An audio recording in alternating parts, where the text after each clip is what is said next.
Hello and welcome to another episode of Blastercaded, playing No Mrs. Blastercaded. Today I am playing a solo game called The Last Mile. It is a micro sort of tabletop miniatures game by Blacksite Studios where you are a survivor trying to get through to the last mile in a post-apocalyptic horrible wasteland.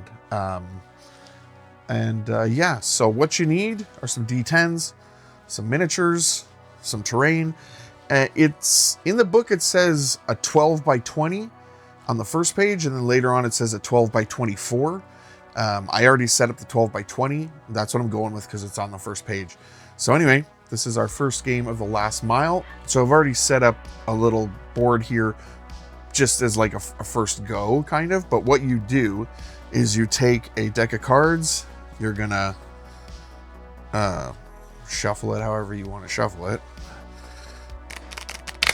and you know, give it a little shuffly, and you're gonna take out 1, 2, 3, 4, 5, 6, 7, 8, 9, 10 cards. You're gonna put the rest away. 10 cards are your miles, so each card represents a mile that you're gonna do, and each mile is a different setup on the board.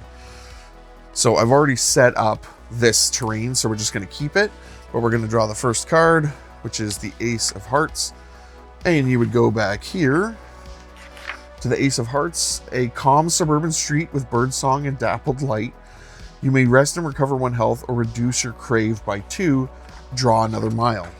So you could save yourself a little bit, which would be great, but that would probably be better to get later on. So the next mile is a 10 of clubs. So 10 of clubs is,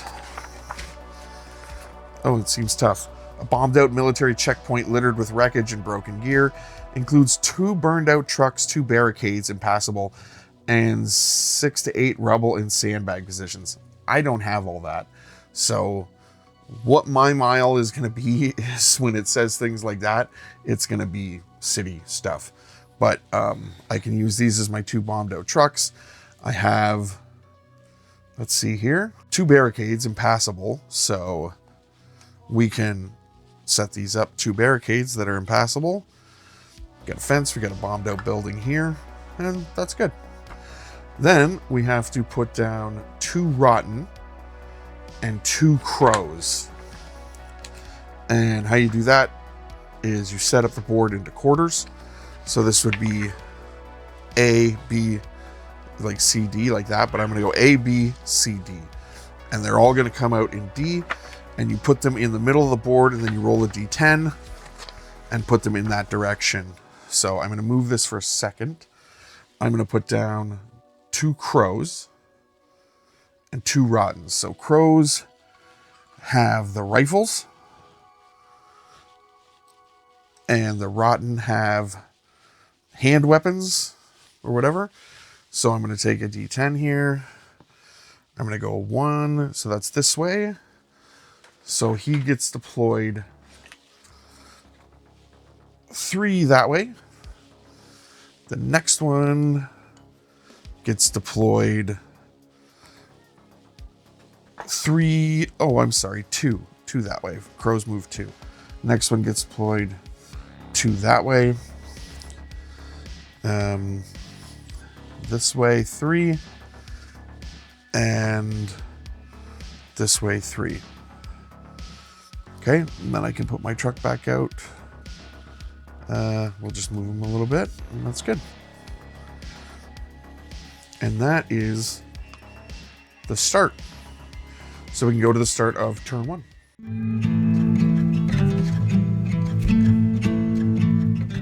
Okay, so turn 1, I got my survivor deployed on the edge here, which is all you need.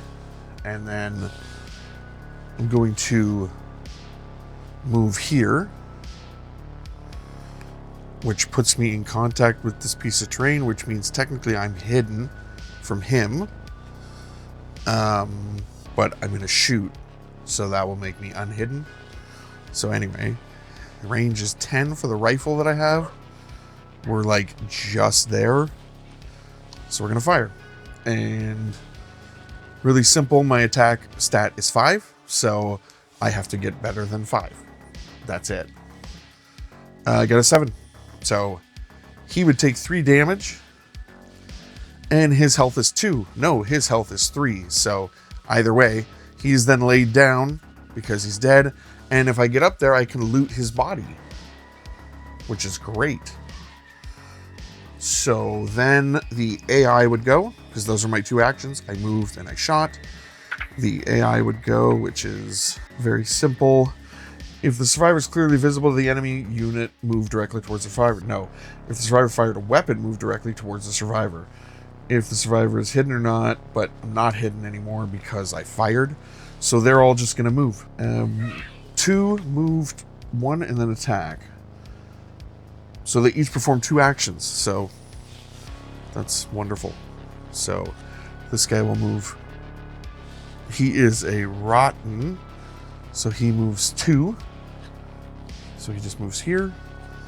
This is a rotten. So he moves 2.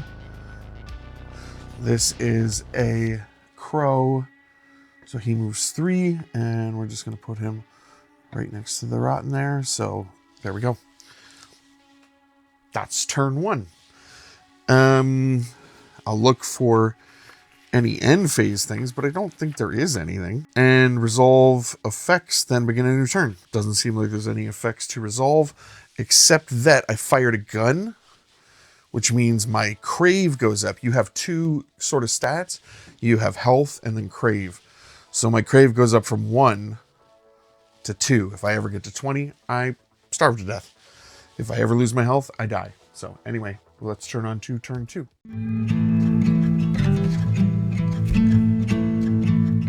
Turn 2. So I am going to move my guy as best as I can here, because then they can't see me there. So that would be good. But I can shoot hopefully this guy over here. Just barely. So let me see.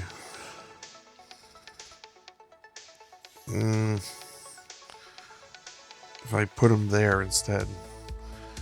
So that move is part of my 6, and that's just barely 10. So I can fire at him back there. And the bad guys have a defend value, but they don't use it unless there's something special in the rules later. But they don't roll like a defense like we would. 7. He's done. And Rotten only has 2 health, so he's just been myrtleated. That means my ammo is down to 2. So, getting low. Okay. They would go. Crow will move 3. He cannot see me there. And this guy's going to move 2. Okay. And that would be the end of the turn. My crave, because I fired, goes up to 3. Okay, so you can see how things probably get out of control here pretty quick with your stats. So that's the end of the turn.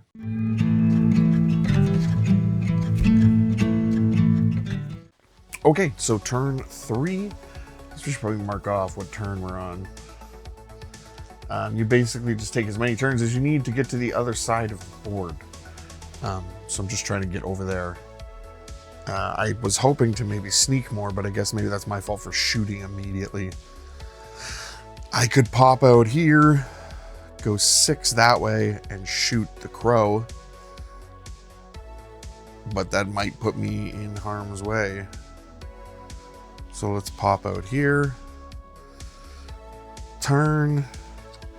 Shoot that crow there. And 5 or higher. Come on. It's a 2, so I fail.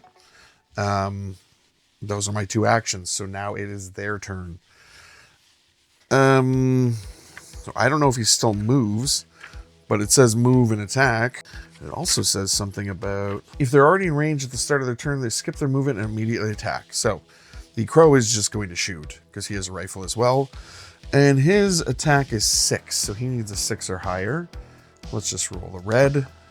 He gets a 10, so that's an immediate success.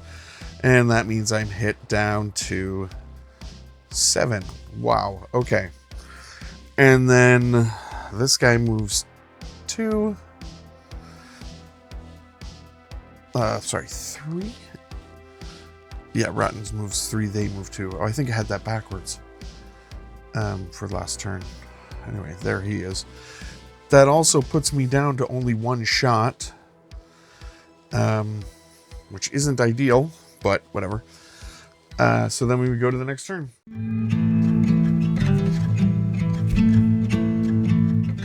Okay, next turn. I think I could just run at this point around the Jeep, because the whole point is just to get to the other side and then you're done. I feel like I really want to try and shoot that guy though.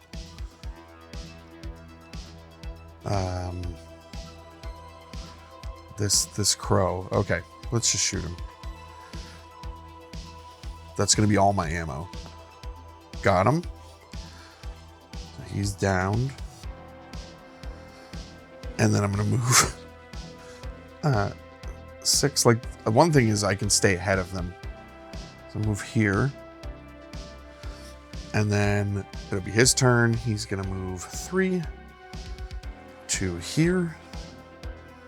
Okay. I can make that so I'm touching the train, which means I'm hidden, which means he can't see me. Okay. So then that's the end of that round. I did fire again, which means I'm at 4 crave now.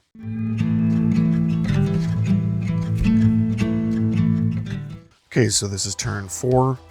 You see how quick this is? You can actually play it like pretty quickly, but if you follow these rules and set up the boards exactly like they kind of like tell you to, like you just have be sitting around a mountain of terrain that you'd have to pull out all the time. I saw cornfields in there and tractors. I'm like, I don't think I have a tractor. I probably need a tractor. Anyway, I'm gonna rummage for supplies. I think that's the action I need to do now. Each turn you may take up to 2 actions. It doesn't say you can't do the same action more than once. So I am going to search. You perform a soul test. If passed, you may rummage through a car, body, or crate. A car, a body, or a crate. Something like that. And roll on the equipment table. So I am going to do that twice. I'm going to loot the body and I'm going to loot the truck. So the only thing is my soul number is 6. So I got to get a 6 or higher. I got a 9, so that's 1. Do it again. I got a 10. So I get to roll on the equipment chart. I'm going to take 2d10s. And we got a 10. Broken pistol. It functions but breaks after 1 use. Damage 3. Range 10. So broken pistol. So my old rifle, I still have it. I just don't have any ammo for it. So I'll hold on to it for now. Damaged pistol. Does 3 10 damage, and I'm going to just put brakes next to it. And then the next roll is 9. Cigarette. Used to recover 3 crave, but lose 1 health. Okay, cigarette. And I think using a item is an action, so I couldn't just use that right now, but I'm okay. I think we can search those things again if we want. Because right now I've only got 1 weapon. But anyway, he's going to move 3. Which puts him within 2 of me? No, he's just outside, so he still doesn't see me. So what I'm going to do is the end phase. I did not fire, so I don't have any crave. Okay, next round.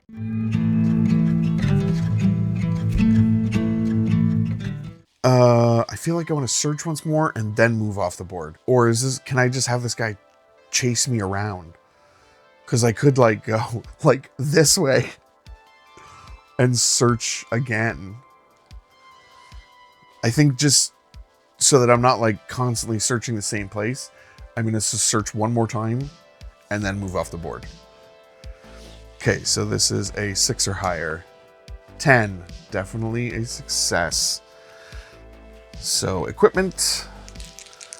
Right now I have 3 equipment, so I will have to get rid of something. You can only have 3. That's 11. Empty can, completely useless. Well, I don't have to get rid of an item then. I've got my old rifle still. It has no ammo. I've got a damaged pistol that breaks after I use it once. And I have a cigarette, which I'm definitely going to use next turn.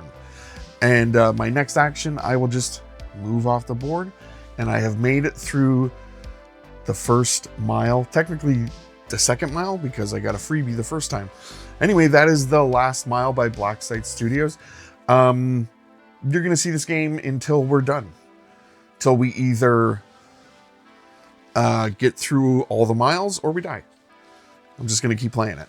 So, thank you for watching. Please remember to like, share, comment, subscribe, all the YouTube stuff. You guys have a great rest of your day.